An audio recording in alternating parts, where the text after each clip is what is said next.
Good morning, families. Welcome back to the American Family Network and the American Family Channel. This is Jeffrey Snipes, your host. The $1 trillion consumer auto loan bubble is beginning to burst by Michael Snyder. Do you remember the subprime mortgage meltdown from the last financial crisis? Well, this time around, we are facing a subprime auto loan meltdown.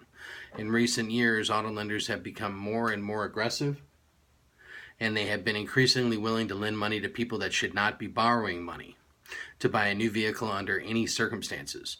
Just like with subprime mortgages, this strategy seemed to pay off at first, but now economic reality is beginning to be felt in a major way. Delinquency rates are up by double-digit percentages, and major auto lenders are bracing for hundreds of millions of dollars of losses. We are a nation that is absolutely drowning in debt, and we are most definitely going to reap what we have sown. The size of this market is larger than you may imagine. Earlier this year, the auto loan bubble surpassed the $1 trillion mark for the first time ever. Americans are borrowing more than ever for new and used vehicles, and 30 and 60-day delinquency rates rose in the second quarter, according to the automotive arm of one of the nation's largest credit bureaus. The total balance of all outstanding auto loans reached $1.027 trillion between April 1st and June 30th, the second consecutive quarter that it surpassed the $1 trillion mark, reports Experian Automotive. The average size of an auto loan is also a record high at $29,880. It is now just a shade under $30,000. In order to try to help people afford the payments, auto lenders are now stretching loans out for 6 or 7 years. At this point, it is almost like getting a mortgage. But even with those stretched out loans, the average monthly auto loan payment is now up to a record $499.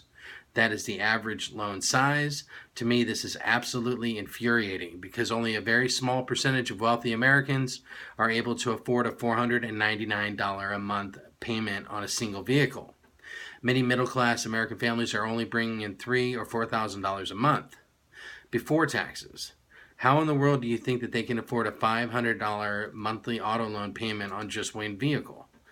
Just like with subprime mortgages, people are being taken advantage of severely, and the end result is going to be catastrophic for the U.S. financial system. Already, auto loan delinquencies are rising to very frightening levels. In July, 60-day subprime loan delinquencies were up 13% on a month-over-month basis and were up 17% compared to the same month last year. Prime delinquencies were up 12% on a month-over-month basis and were up 21% compared to the same month last year. We have a huge crisis on our hands, and major auto lenders are setting aside massive amounts of cash in order to try to cover these losses. The following comes from USA Today. In a quarterly filing with the Securities and Exchange Commission, Ford reported in the first half of this year it allowed $449 million for credit losses, a 34% increase from the first half of 2015.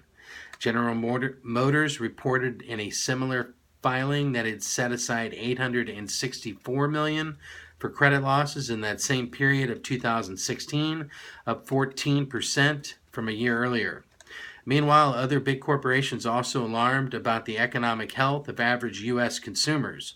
Just check out what Dollar General CEO Todd Vasos had to say about this just the other day.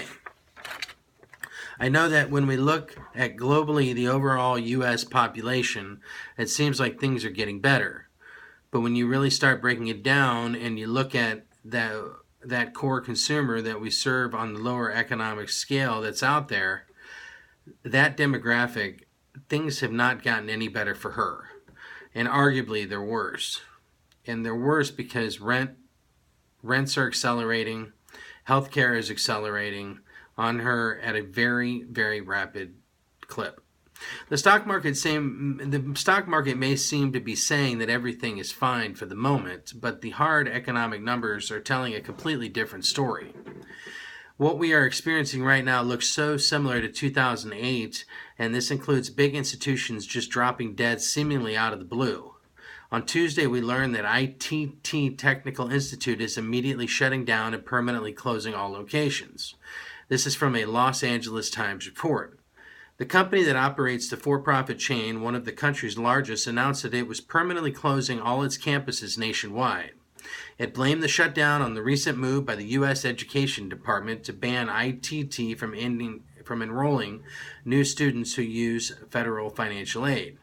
2 quarters ago, there were rumors about the school having problems, but they told us that anyone who was already a student would be allowed to finish, said Wiggins, who works as the assistant manager for a family-run auto parts business and went to ITT to open new opportunities. Am I angry? He said. I'm like angry times 10 million. As a result of this shutdown, 35,000 students are suddenly left out in the cold, and approximately 8,000 employees have lost their jobs. This is what happens during a major economic downturn. Large institutions that may have been struggling under the surface for quite a while suddenly give up and drop a bomb on those that were depending on them. In the months ahead, there will be a lot more examples of this. Already, some of the biggest corporate names in America have been laying off thousands of workers in 2016. Mass layoffs are usually an early warning sign that big trouble is ahead. So keep a close eye on those companies. The pace of the economic decline has been a bit slower than many, including myself, originally anticipated. But without a doubt, it has continued. And it is undeniable that the stage is set for a crisis that will absolutely dwarf 2008.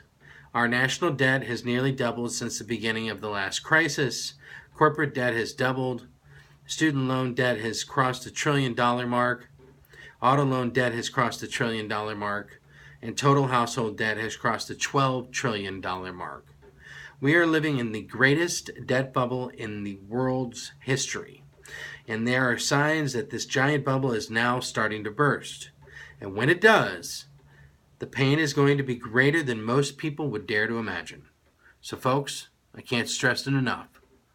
Go to the AmericanFamilySurvivalStore.com today for all your family's survival needs. Thank you so much. God bless, and fear not.